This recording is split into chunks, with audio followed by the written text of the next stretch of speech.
नमस्कार मित्रांनो, मी महेश इंगळे आणि तुमचं स्वागत आहे मराठी यूट्यूब चॅनलमध्ये. आता मी आहे कर्नाळच्या आसपास आणि चाललो आहे अलिबागला. आता माझ्यासोबत आहे, आम्ही पहिल्यांदाच भेटलो आहे, परेश. याचंसुद्धा मराठी यूट्यूब चॅनल आहेत. आता तुम्ही मला विचारत असाल किंवा मनात तुमच्या शंका असेल की मी इतके दिवस कुठे होतो, तर हे सर्व मी बोलणार आहे या 2 दिवसाच्या ब्लॉगिंगमध्ये. सर्व काही डिटेल्समध्ये सांगणार आहे. तसं काही इतका फारसा बिझी नव्हतो, फक्त जॉब लाईफमध्ये बिझी होतो. पण हे जे कॅमने जे शूट करायचो, आता आपण गोप्रोनी शूट करतो आहे. तर सर्व सेटिंग परेशने करून दिलेली आहे. तर आता बघूया आपला गोप्रोचा एक्सपिरियन्स कसा आहे. ही आपली आहे पहिली फुटेज गोप्रोमधून. आय होप आवाज क्लिअर येत असेल, आणि नसेल येत तर मला काही सांगू नका, तर ॲडजस्ट करून घ्या आता सध्यापुरती, कारण की मी वापरतो आहे फर्स्ट टाईम. आणि परेशचे डॉमिनार, आपली रेप्सॉल, आणि कॅमेऱ्याच्या मागे तुमचा MI रायडर. हे बंद करायचं असेल तर वरचाच परत दाबायचा, मग पूर्ण बंद होतो ना तो. ओके ओके मित्रांनो, कसं वाटतं गोप्रोचं फुटेज हे मला नक्कीच सांगा, कारण की मला अजून माहिती नाही, कारण की मी आता जाऊन बघेल, चेक करेल. तर आता आपण आहे मुंबई गोवा हायवेला. थंडी आहे बऱ्यापैकी, आणि हे जे जॅकेट जे आहे, जे तुम्ही बघितलं ते आहे नवीन जॅकेट, नवीन गोप्रो बाईकसाठी नवीन टायर, भरपूर सारं नवीन आहे. मी एकदम तुम्हाला दाखवेल.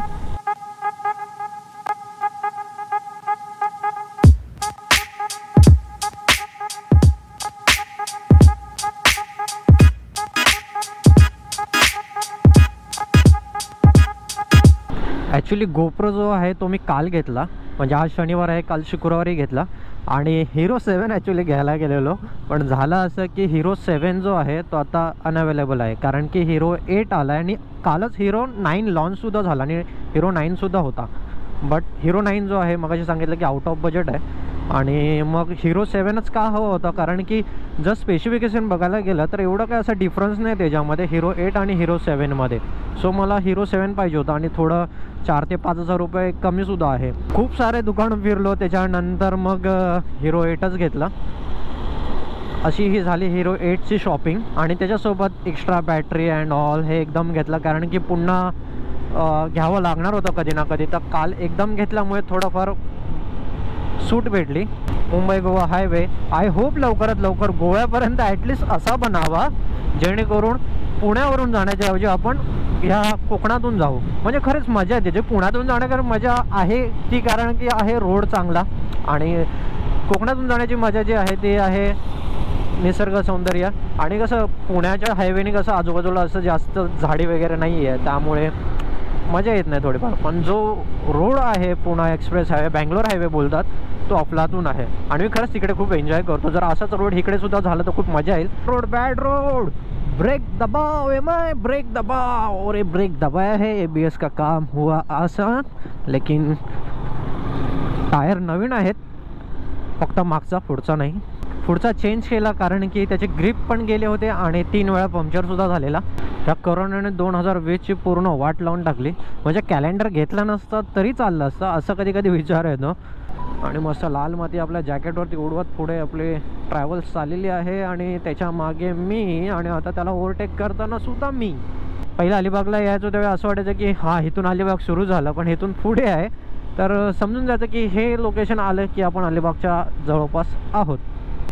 ॲक्च्युली मी एका फार्मा कंपनीमध्ये काम करतो, त्याच्यामुळे ह्या कोविडमुळे पूर्ण कंपनी आमची चालू होती, आणि वर्क फ्रॉम होम हा प्रकार माझ्या प्रोफाईलला सूट होत नाही. त्यामुळे आम्हाला जाऊन तिथे काम करायचं होतं. 24 तासापैकी 12 तास आम्ही ऑफिसला असायचो, आणि 2 तास आम्ही 2 ते 2.5 तास ॲटलीस्ट आमच्या ट्रॅव्हलिंगमध्ये जायचं. आणि हो, मास्क घाला, करोना टाळा.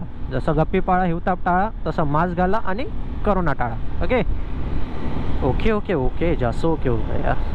तो पोचलोय कार्लेखिंडमध्ये. तर कार्लेखिंडचं अर्धवट आलो, आणि त्याच्यानंतर समजलं की आम्हाला जिथे मांडवाला जायचा तो आहे मागे राईट. तर आता पुन्हा मी U-टर्न घेऊन मागे चाललो आहे. आणि इथून हार्डली 28 किती 18-20 किलोमीटर काहीतरी समथिंग आहे. 32 किलोमीटर, 18 किलोमीटर आहे. तर आता इथून U-टर्न घेणार, आणि पुन्हा त्या मांडवासाठी जो राईट होता तिथे जाणार आहे. आम्हाला वाटलं की अलिबाग सिटीमधून मांडवा फिरून जायचं, बट तसं नाही आहे.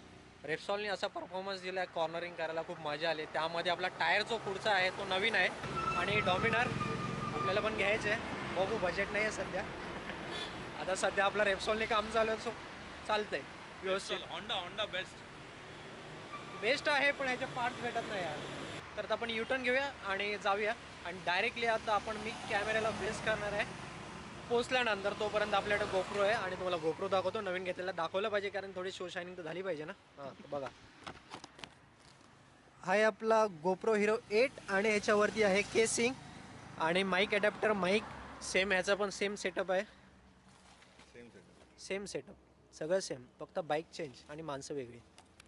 प्लॅन करतोय, माहीत नाही प्लॅन करतोय, होणार की नाही माहिती नाही, की बाईक चेंज करावी. होप सो, बघू. पण पिकअप जो आहे ना CBRचा तोडू पिकअप आहे. कोणी म्हणजे आत्तापर्यंत ह्या 400cc मध्ये पण असा पिकअप नसेल जो CBRला आहे.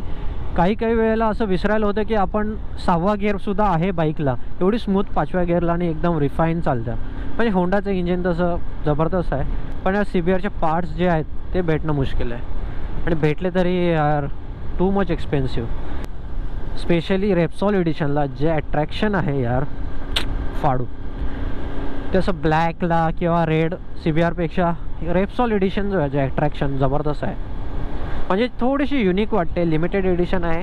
मांडवा बंदरला आपला 12 किलोमीटर आहे. बॅटरी बॅकअप किती आहे गोप्रोचं ॲक्च्युली बघायला पाहिजे. मेमरी तर खूप खाते असं ऐकलं आहे.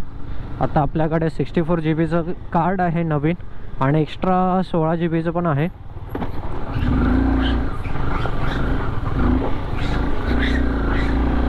काय यार डेंजर, मला वाटलं अंगावर येतात की काय. फायनली आपण पोचलो आहे सद्गुरू कृपा बीच रिसॉर्ट आणि पार्किंग आहे तिकडे. पण आपल्या डेस्टिनेशनपर्यंत पोचलो आहे. आता थोडा फ्रेश होतो, दे नंतर तुमच्याशी बोलतो. Till bye bye. पोचलोय फायनली रिसॉर्टमध्ये. तसं पण जास्त अंतर नव्हतं Mumbai to Alibag, hardly 100 kilometre आणि त्यामुळे जरा फ्रेश वाटतंय. आता रेस्ट करतोय, जस्ट नाश्ता झाला, दुपारी जेवणार आणि आता आम्ही थोडं प्लॅनिंग करतो की कुठे कुठे जायचं आहे. ॲक्च्युली काहीच प्लॅनिंग नाही आहे, फक्त संध्याकाळी आम्ही इथे जवळपास कुठेतरी बीच असेल, मांडवा किंवा सासवणे कुठलं तरी, सो तिकडे सनसेटसाठी जाऊ. देन उद्या एक दिवस पूर्ण फिरायचं आहे आणि मंडेला निघायचं आहे. तर असं एकंदरीत हा व्ह्यू आहे. छोटीशी रूम आहे पण ठीक आहे, 2 जणांसाठी बेटर आहे. बाहेर पॅसेज आहे आणि खाली स्विमिंग पूल आहे. स्विमिंग पूलमध्ये जाऊ की नाही माहिती नाही, बघू.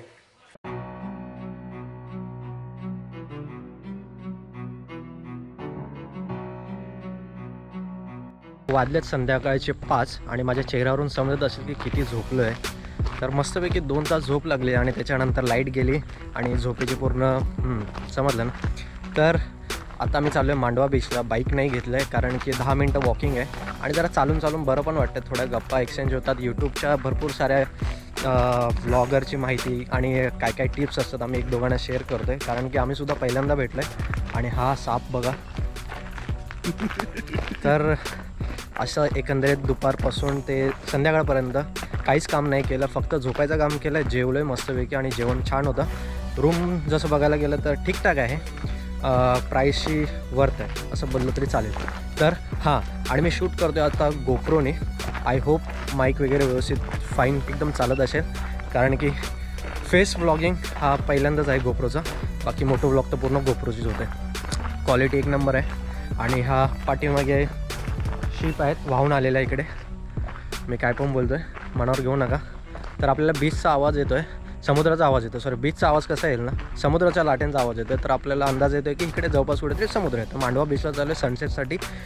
बघूया, टाईमलॅप्स घ्यायचे आहेत पण त्यासाठी माउंट नाही आहे. असे यूट्यूबर आम्ही कसे बनणार? हां, परेशनीसुद्धा आणलं नाही, मी पण आणलं नाही. बट टेन्शन नाही घ्यायचं, आपण काहीतरी ॲडजस्ट करणार आणि आपण टाईमलॅप्ससुद्धा घेणार. काय बोलतो? क्रिएटिविटी. सब्सक्राइब. देख रहे हो बंदे की क्रिएटिविटी, देख रहे हो, देखो स्लो मोशन कैसे निकल रहा है. हां, फील येतं जरा गावच्यासारखं, म्हणजे गावाला जसं आपण चालतो वॉकिंग तसं फील येते. आणि लेन्स मिरर लेस आहे त्यामुळे समजत नाही ॲक्च्युली कसं येतं आहे. दम लागला.